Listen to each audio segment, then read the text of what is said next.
देखिए, हम लोग सरकार को ये बताना चाहते हैं कि काबिल हम भी हैं, चाहे दाढ़ी मूछ नहीं। हमारा बस इतना ही निवेदन है शिक्षा मंत्री जी से कि हमें जल्द से जल्द सर्टिफिकेट इशू किया जाए। करत करत अभ्यास के जरमती होत सुजान। तो अगर हम लोग चुपचाप घर में बैठे रहेंगे तो तब तो बिल्कुल भी नहीं होने की उम्मीद होगी। तो एक बार कोशिश करके देख रहे हैं और बिल्कुल कोशिश करने से यहाँ पे डेमोक्रेसी है। अगर हम लोग अपनी आवाज उठाएंगे, अगर हम लोग सही है तो बिल्कुल सफलता मिलेगी। सर, शिक्षा मंत्री तो बहुत बार हम लोग को मिठाई भी खिला रहे हैं। शिक्षा मंत्री एक बार पढ़े हुए हैं। ऐसा नहीं कि हम लोग फेल हो चुके हैं और फिर जबरदस्ती उनसे रोजगार मांग रहे हैं। अगर हम लोग क्वालिफाई किए हैं तो ये हमारा अधिकार बनता है, ये हमारा हक है कि हमें नियुक्ति दी जाए। सर, मैं भी किसान की बेटी हूँ। मैं इसी उम्मीद से पढ़ी थी कि मैं बिहार की बेटी हूँ, बिहार के भविष्य में बदलने में अपना योगदान करूंगी, लेकिन आज कुछ नहीं है। नमस्कार, द इंडिया टॉप देख रहे हैं आप और मेरा नाम शशांक पांडे। एसटीटी क्वालिफाइड अभ्यर्थी अपनी मांगों को लेकर लगातार सड़कों पर रहते हैं। महिला अभ्यर्थी भी उनके साथ बैठी रहती हैं, गर्दनी बाग में आंदोलन करती हैं। पुरुष अभ्यर्थियों के साथ कंधे से कंधे मिलाकर आंदोलन करती हैं। कुछ महिला अभ्यर्थी हैं, उनसे बात करेंगे। और जब आंदोलन होता है आप लोग यहाँ आती हैं, बैठती हैं, अपनी मांगों को रखती हैं, लेकिन शिक्षा मंत्री कहते हैं कि स्टेट अभ्यर्थी अपनी घरों में आराम कर रहे हैं।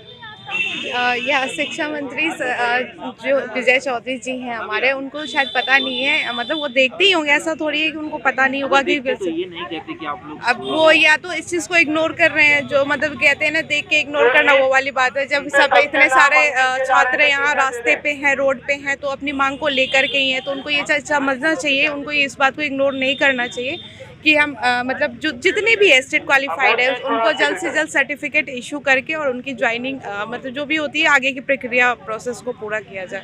बस ये शिक्षा मंत्री भी कह रहे हैं। और जब मैंने भी अपर मुख्य सचिव से मुलाकात की तो उन्होंने भी कहा कि मार्च का महीना जैसे शुरू होगा उन लोगों की नियुक्ति की प्रक्रिया शुरू हो जाएगी। तो फिर क्यों नहीं विश्वास है आपको अपर मुख्य सचिव पर और शिक्षा मंत्री?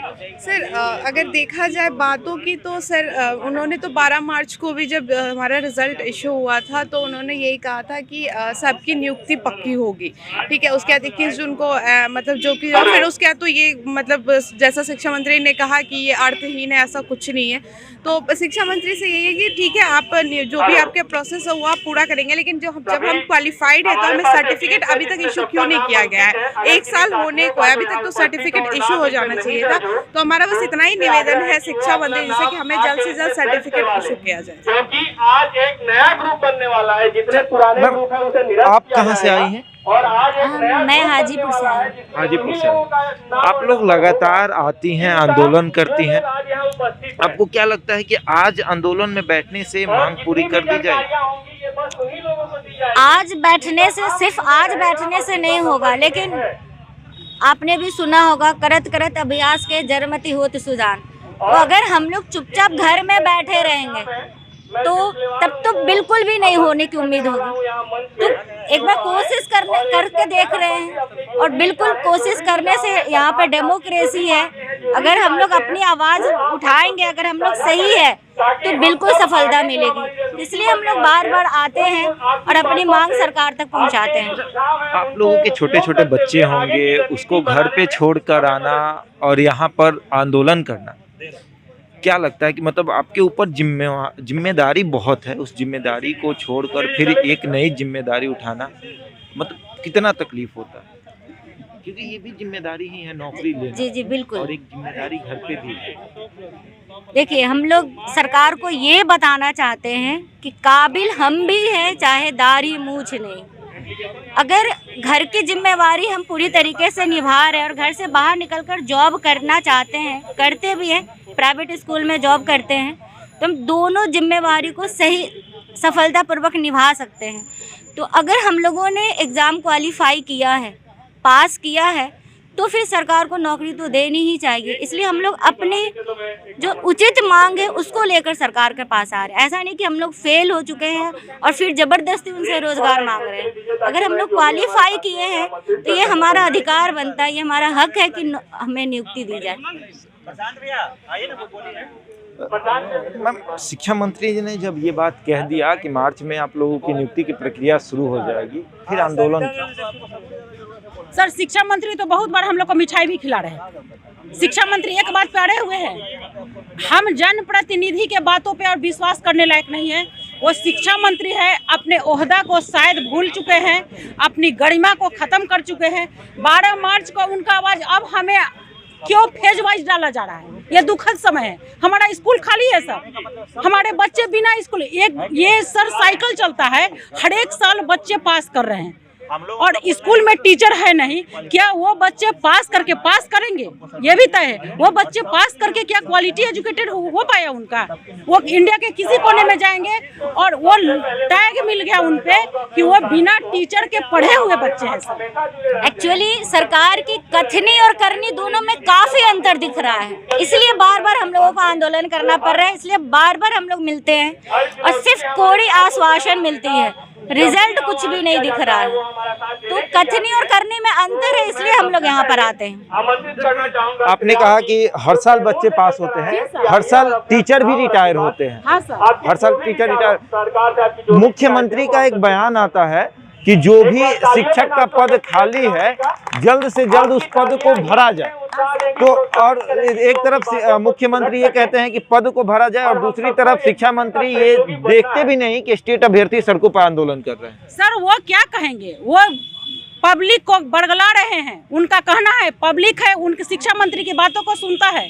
आज पेपर में डेली आधा पेपर निकला रहता है कि इतने लाख टीचरों की बहाली, पब्लिक खुश हो जाता है। आप जाइए किसी चाय के दुकान पे, किसी किसान के खेत में मजदूरी करने वाले से पूछिए, वो अपने बच्चे को इसी उम्मीद से पढ़ाता है। सर मैं भी किसान की बेटी हूँ, मैं इसी उम्मीद से पढ़ी थी कि मैं बिहार की बेटी हूँ, बिहार के भविष्य में बदलने में अपना योगदान करूंगी। लेकिन आज कुछ नहीं है, सभी लोग झूठ बोलते हैं और ये अपना अपना सत्ता की रोटी सेक रहे हैं। दुखद बात तो ये है कि जब सर इंदिरा गांधी अपने दुरुपयोग की थी सत्ता का, राष्ट्रपति पे नकेल कसा गया था। आज हमारे अधिकारी मंत्री संत्री में क्यों नहीं नकेल कसा जा रहा है? ये क्यों नहीं विभाग में ये नियम बनाया जा रहा है कि ये जो प्रोसेस है, इनकी बहाली प्रोसेस है, उसको क्यों नहीं चेंज किया जा रहा है? इस बहाली प्रोसेस के तहत कोई न सीट कितना भरा वो भी नहीं पता चलता है, कितना खाली रह गया वो भी पता नहीं चलता।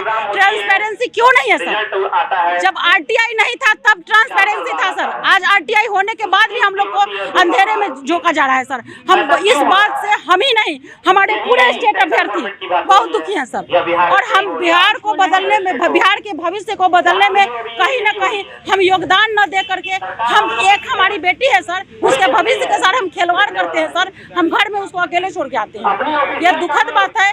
और इस पर नियम बनाना चाहिए। और सिर्फ अधिकार ही नहीं, हमारे जज साहब पटना के जज क्या कर रहे हैं? उनको क्या नजर नहीं पड़ रहा है कि बच्चे रोड पे है, स्कूल खाली पड़े, वो संज्ञान क्यों नहीं ले रहे हैं? हमें उन पे भी आपत्ति है सर, उनको भी संज्ञान लेना चाहिए कि ये जज का स्पेशल राइट होता है कि आखिर क्यों रोड पे उतर रहे हैं। तो लगातार फटकार लगा रही है मंत्री को, लगातार शिक्षा विभाग को भी फटकार लगा रही है कि आखिर क्यों नहीं बहाली हो। तो नियम क्यों नहीं बना रहे हैं? नकेल क्यों नहीं कसा जा रहा है? इन लोग को क्यों नहीं नाथा जा रहा है? गांव में जब ये गाय भैंस बदमाश हो जाती है, चंचल हो जाती है, उसको नाथा जाता है कि नहीं? ये तो ये लोग उससे भी बदतर है ना। इन लोग का स्थिति, इन लोग का पर नकेल कसना बहुत जरूरी है सर। एक्चुअली क्या है कि ये सरकार के लिए एक बहुत अच्छा बिजनेस बन गया है। हर 6 महीने पे फॉर्म इशू करना है, उसके एवज में उन्हें बहुत अच्छा इनकम हो जाता है। बहाली करवाना नहीं है, बस फॉर्म इशू करना है, एग्जाम लेना है और अपना ट्रेजरी भरना है उनको। तो ये एक बिजनेस के रूप में किया जा रहा है। कहा कि बच्चों लोगों को पढ़ाया नहीं जाता है। इंटर की एग्जाम हो रही है अभी। हाँ सर, वो भी नीचे से ही ऊपर गए होंगे, फर्स्ट से पहला क्लास दूसरा क्लास। उन लोगों का एग्जाम किस चीज़ का है, उसका मतलब क्या होता है, उसमें क्वेश्चन था, उसके बारे में क्या लिखा है, किसी भी अभ्यर्थियों छात्रों को पता नहीं है। ये कैसे पता चलेगा सर? हम भी पढ़े तो हमारे टीचर ने समझाया, आप भी पढ़े आपके टीचर ने समझाया। बिना स्कूल, बिल्डिंग बड़ा बड़ा बन चुका है, अपग्रेड स्कूल हो गया, कागज पे बन गया इतना लाख टीचरों की बहाली, लेकिन स्कूल में क्या टीचर है सर? आप इस बात का जवाब दीजिएगा। हमारे शिक्षा मंत्री इस बात के जवाब देंगे, उनके स्कूल में टीचर है सर? टीचर है कहाँ? गर्दनीबाग के आंदोलन स्थल पर, धरना स्थल पर और सड़कों पे। हाँ सर, हमें सरकार प्लानिंग वे में बांट दिया है, मेरिट नॉट मेरिट में, जिसके तहत हमारी संख्या कम हो जाती है। हम एक्चुअल डाटा 12 मार्च का ही था, वो एकदम जेन्युइन था। नहीं, उस पर कहाँ साइन मोहर है? वो हमें, आप लोग ऑल क्वालिफाइड है ना 80,402? जी सर, वो बरगलाने की कोशिश है ना। अब 80,000 है कि 80 लाख है, उससे मतलब नहीं है। एक हम है, हम एक कुर्सी के, एक स्कूल के और एक टीचर के एलिजिबल है, हमें बहाल किया जाए। और हमारे साथ साथ जितने भी यहाँ बैठे हुए और घर भी बैठे हुए जो एलिजिबिलिटी पास किए हुए, उनको नौकरी जल्दी से जल्दी सुनिश्चित करें। हम एक बार फिर से बोलना चाह रहे हैं कि जब 8 नवंबर रात्रि के 8 बजे हमारे प्रधानमंत्री ऑन कैमरा आके बोलते हैं कि आज से 1000 और 500 रुपए नोट बंद, तो वो क्या उनसे हम साइन मोहर मांगते हैं? हम बैंक में जाते हैं कि हम उसको मान लेते हैं। उसी तरह 12 मार्च को प्रेस कॉन्फ्रेंस के तहत हमारे शिक्षा मंत्री जो बोले कि ये सीट से कम अभ्यर्थी पास किए हैं, सबकी नियुक्ति पक्की, तो क्या सबकी नियुक्ति पक्की नहीं होनी चाहिए? न मंत्री बदला है, ना अधिकारी बदला है। दुखद बात तो है, ना अधिकारी बदला, ना मंत्री बदला, ना मंत्रालय बदला, फिर भी हम रोड पे क्यों है? स्कूल क्यों खाली है? इसका संज्ञान कौन लेगा? तो ना मंत्री बदला, ना मंत्रालय बदला, ना विभाग बदला, ना विभाग में बैठे लोग बदले, लेकिन ये क्यों बदला कि अभ्यर्थी सड़कों पर बैठे हैं? देखिए फिर से एक बार दिखाइए तस्वीर। ये गर्दनीबाग के धरना स्थल पर आंदोलन कर रहे अभ्यर्थी हैं और लगातार अपनी मांग को लेकर आंदोलन करते हैं। महिलाएं आती हैं, उनके साथ कंधे से कंधा मिलाती हैं और बस मांग यही रहता है कि जल्द से जल्द सर्टिफिकेट दे दीजिए ताकि हमें विश्वास हो जाए कि मार्च का महीना शुरू होगा और आप हमारी नियुक्ति पत्र हमें दे दीजिएगा। ऐसे ही तमाम खबरों के लिए जुड़े रहे हमारे साथ और देखते रहें द इंडिया टॉक।